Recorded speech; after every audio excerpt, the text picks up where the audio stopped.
Am I wrong for laughing at my friend's future baby's name? My 24 female, best friend 24 female, Amber, is pregnant with a baby girl, and she told me that the name was already decided, but it was a secret for the moment. She wanted to tell me first that the name she chose was Privilege. I started laughing because the name sounds really stupid to me. She is really mad at me for my reaction.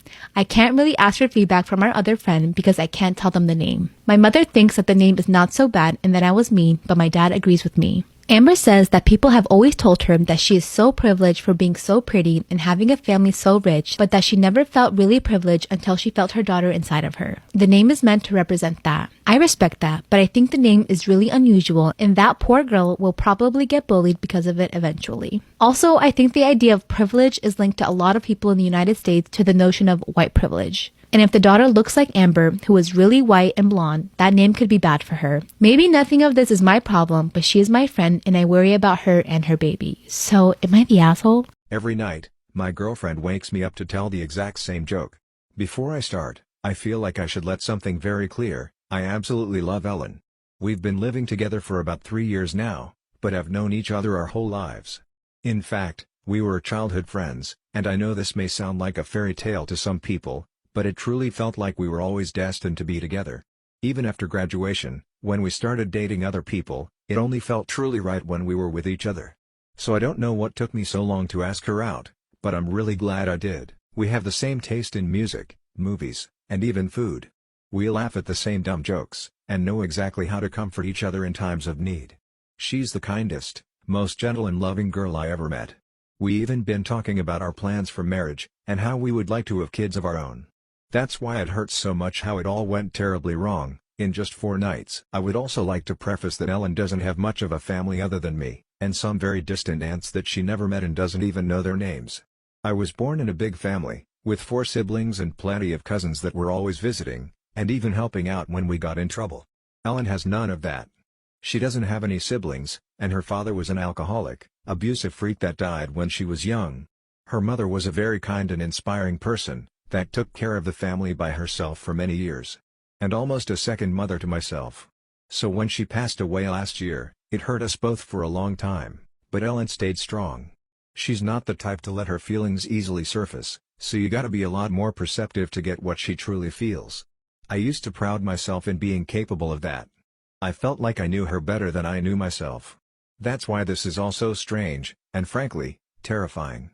We were sleeping in bed, and I was dreaming. I don't really remember what it was about, but for some reason I'm sure of it. Until I heard her voice, very close to my ear. Knock, knock. Knock, knock. She was caressing my hair, gently, while sitting in bed and looking below at me. I slowly opened my eyes, groggy from sleep. Hey! What is it, baby? She kept looking at me, fixated. And repeated. Knock, knock. Knock, knock. I glanced at the digital clock, on top of the dresser. 3:27 a.m. I had work in only a few hours. What is it, Ellen? She paused. Please answer the joke, dear. Knock, knock. Knock, knock. Fine. I accepted, mostly because I was expecting some kind of surprise. Ellen wasn't the type to do what she was doing for no reason. Who's there? Her smile opened up, and she answered, not me. So don't answer the door. I kept looking at her, dumbfounded. What was that supposed to mean? Is that it? Is that the joke? Yes, she said, laying in the couch and covering herself with a blanket. Thank you for answering. Weirdo. I answered, closing my eyes and going back to sleep. Next morning, things went as usual. I only remembered the strange conversation while I was alone in the bathroom, brushing my teeth, and wasn't even sure if it had truly happened or if it was just a weird dream. So we had our breakfast together, and she was acting normal, reading something aloud from a fashion magazine. Frankly, I wasn't paying much attention. So I took the opportunity to ask about last night. Initially, she didn't seem to know what I was talking about. Then her eyes fixated on me and the same smile from last night crossed her face, briefly. And I knew it wasn't just a dream. She told me it wasn't anything of importance, and stopped paying attention when I asked more inquisitively. And even though I shouldn't, I gave up. I had work and other matters to attend to, and just brushed off the weird event thinking it wouldn't happen again. But the following night, I woke up to her voice. Knock, knock, a pause, knock. What is it now? I said. Ellen, What are you doing? Knock, knock.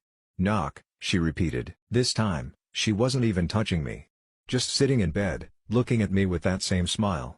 But her eyes seemed larger, and she blinked in longer intervals. I looked at the clock. Once again, 3:27 a.m. Ellen, come on. What is it?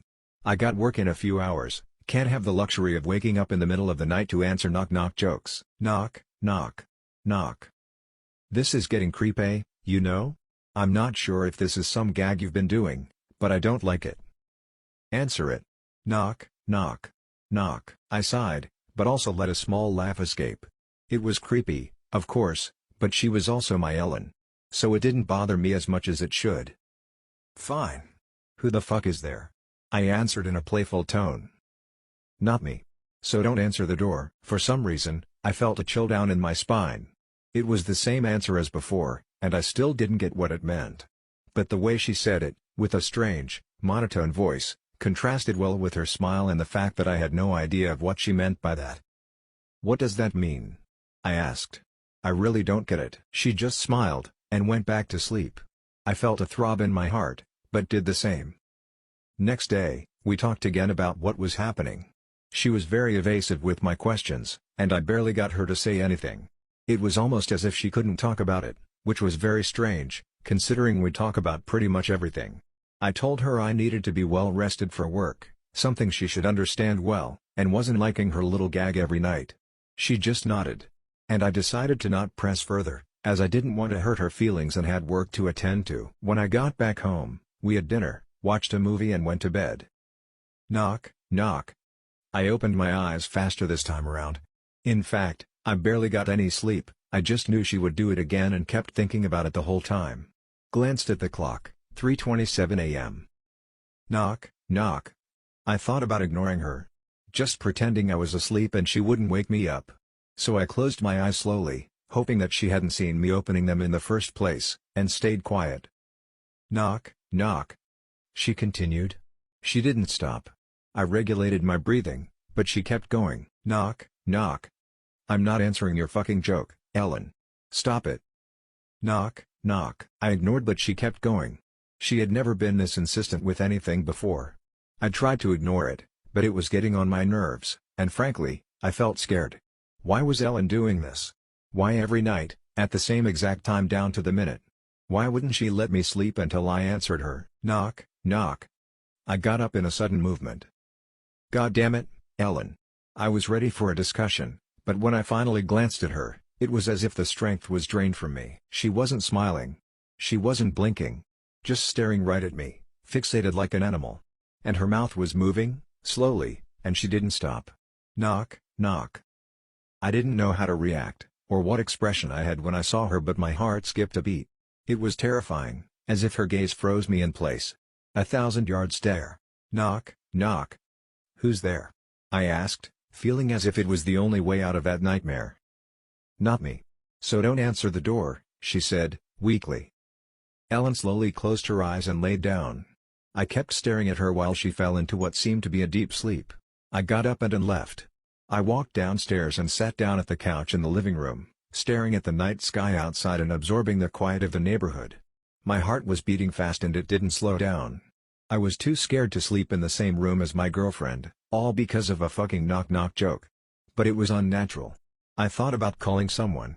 I thought about it all being some kind of sleep-related issue, such as some type of sleepwalking. But it didn't make any sense. I felt so tired. And decided that early in the morning, I would call an old friend who's a psychologist and get the opinion of a professional. Something was wrong with Ellen. I stayed in the couch as the day rose, and once Ellen woke up, she was acting normal again. Even asked me why I wasn't in bed. I didn't answer. In fact, I didn't speak to her and simply left for work. She seemed very upset, but I wouldn't do anything about it. Once I got to work, I called my friend, told him everything that was happening in as much detail as I'm describing now. He didn't seem as worried as I figured, but we agreed in making an appointment for next week. Now I had just needed to convince Ellen to come with me. I received plenty of text messages from her. She seemed very worried, sad and even confused. She apologized a lot, and it broke my heart a little. I felt bad. I shouldn't have, but I answered her, and made her promise it wouldn't happen again. I also told her about the appointment, and she seemed reluctant but agreed to go with me. So we made up. This was Ellen, after all. The girl I knew ever since I was 6 years old. The woman I loved and that had taken care of me for years. And as much as that strange behavior creeped me out, she wasn't doing anything particularly frightening, or even dangerous. So for a brief while, I convinced myself I should give her another chance. When I returned home from work, we stayed together. She even prepared my favorite meal. Ellen was acting as gentle and caring as I always remembered, and I slept with her in our bedroom, even though I was still a bit reluctant. Knock. I couldn't believe it. She promised me she wouldn't. Knock. I gazed at the clock. 3:27 a.m. Always. Knock. I was laying on my stomach and I couldn't see her face. In fact, I didn't even bother to look at her. I was feeling more sad than scared, at that point. Sad that she had broken her word. Knock. Who's there? I answered, determined to just go back to sleep. Not me. So don't answer the door. I stayed quiet and closed my eyes. I just hoped I would be able to handle it until the appointment next week. To my surprise, I was actually able to sleep. Probably because I hadn't been able to rest since last night. The following morning, I went back to not saying anything to Ellen, only very limited responses. I was expecting her to act same as yesterday, trying to apologize, but she didn't. Mostly she didn't say anything, almost as if she had accepted it. She also looked tired, or at least a bit weak. I went to work, but I couldn't stop thinking about her. Didn't receive any messages either. Once I got back, we had the most silent dinner I ever had in my life. And she barely ate anything. I decided to let her have the bedroom and sleep on the couch. I wasn't sure if it would stop her, but held on to the hope that she wouldn't go downstairs only to tell me the same knock-knock joke again. I covered myself with a blanket, shaked off that uneasy feeling and tried to sleep. I had a deep sleep, without dreams. Felt like I was lost in darkness. Then I heard breathing. Opened my eyes to see Ellen, standing above me, looking at me with big, fixated eyes and dilated pupils that didn't seem to belong in such a completely neutral expression. Watching me sleep, I almost screamed in terror. Jumped out of the couch, and her eyes followed me as I stumbled through the dark room, creating distance between us. For a moment I was able to glance at the clock above the table, 3:27 a.m. "Ellen, what are you doing?" I asked, desperate. But she didn't move. In fact, she didn't say anything. Just stared at me, as if I was made of glass and she could see right through me. Then I heard a knock on the front door. Instinctively, I looked in that direction. It was followed by another knock. And another. Someone almost pounding at the door. I glanced back at Ellen, and she was still staring at me. Slowly, I got closer to the door and she didn't move. The pounding continued. "Who's there?" I screamed. It stopped. And then, I heard a voice. "John? John, can you hear me? Open the door, please. John, please open the door." I froze in place. The voice kept calling me. But I couldn't believe it. It was Ellen's voice, coming from the other side of the door. But it couldn't be. "I beg you, John. Open the door, it's serious. She's not me, I swear. She's not me." Slowly I turned my head to look at Ellen, standing in front of the couch. She was looking at me, the same fixated eyes and a terrible, wide grin across her face. The pounding continued. "John, open the door. Please, you have to trust me." I stayed still, not knowing what to do. And I don't remember what happened after that. I just woke up in my bedroom. The digital clock indicates it's 4:21 a.m.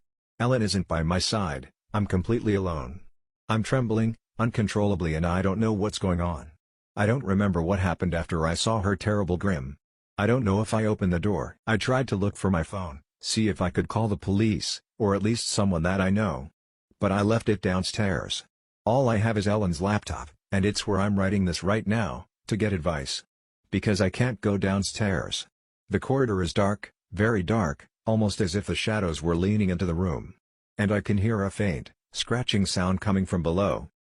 What should I do? Husband just revealed he raped me in high school. I'm 35 was raped 19 years ago at a Halloween party when I was in high school. I had not been drinking. I had gone to use the bathroom and was pulled into a bedroom by two guys as I made my way back downstairs.